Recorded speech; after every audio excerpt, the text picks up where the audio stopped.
When dealing with someone on the autism spectrum, sometimes it's hard to differentiate between a full-blown adult temper tantrum versus a meltdown versus a shutdown versus blind rage.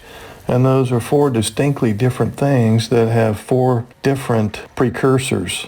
Some people on the autism spectrum are known for their explosive and out-of-control behavior, and this is referred to as blind rage. A blind rage is blind in the sense that the affected individual may not be totally aware of his behavior during the rage episode. It's a feeling of intense and growing anger that is associated with a fight or flight response, but should not be confused with a legitimate temper tantrum or a legitimate meltdown. Now, during a temper tantrum, the individual is aware of his behavior and motives, whereas rage occurs in a semi-conscious state. Now, meltdowns are driven more by anxiety-related issues, for example, maybe some sensory sensitivities, whereas rage is driven more by anger-related issues and a need to retaliate. An individual with ASD who also has ADHD or oppositional defiant disorder has an increased susceptibility to blind rage.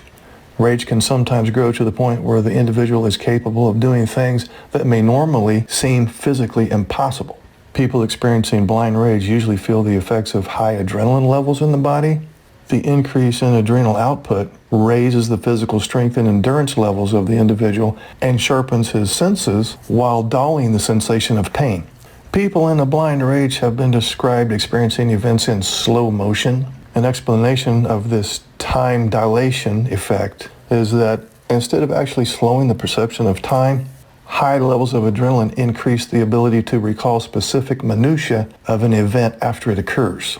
Since people ordinarily gauge time based on the amount of things they can remember, high adrenaline events, such as those experienced during periods of blind rage, seem to unfold more slowly.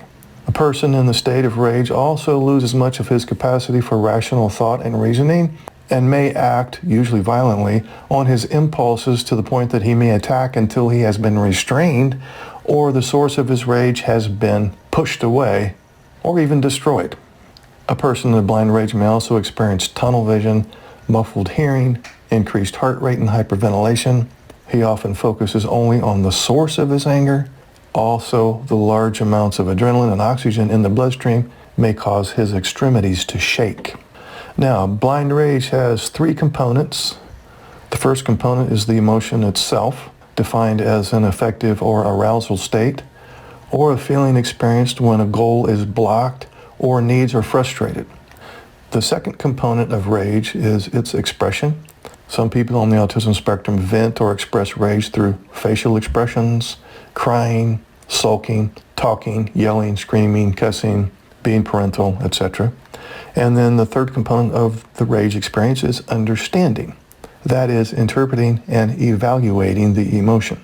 Because the ability to regulate the expression of rage is linked to an understanding of the emotion, and because people on the spectrum's ability to reflect on their rage is somewhat limited, they may need guidance from their neurotypical spouse to arrive at some kind of understanding of the event and managing their feelings of rage. This would best be done after the fact when the individual is calm. It would also be helpful if the individual was open to listening to some feedback from his spouse so that he may be able to identify some of his triggers that led to the blind rage.